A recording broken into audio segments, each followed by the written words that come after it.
Okey, untuk video seterusnya, sekarang ni kalau korang nampak, tayar ni kotor nampak kusam, tak cantik. Nampak apa, kekuningan.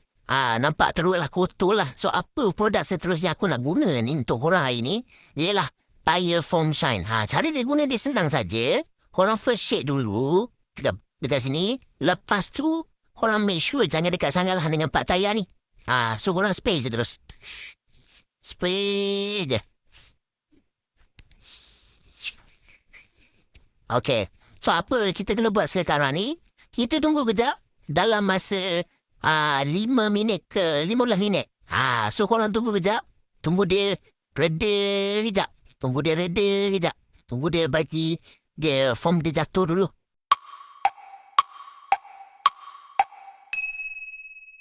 Okay, sekarang ni dia nak reda sikit. So, apa aku kena buat lagi sekali? So, apa yang korang kena buat? Korang kena ambil satu kain lah. Damp cloth ke apa, microfiber ke apa.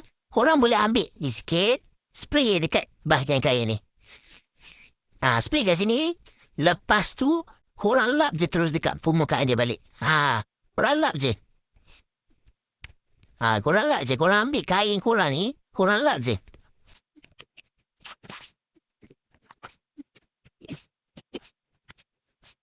Nampak guys? Dah naik balik color dia. Dah naik balik color dia. Ini selepas Kalau sebelum korang tengok macam ni guys. Kalau sebelum korang nampak macam pudar macam ni. Itu beza dia. So sekarang ni kalau untuk korang aku nak recommend lah sangat-sangat.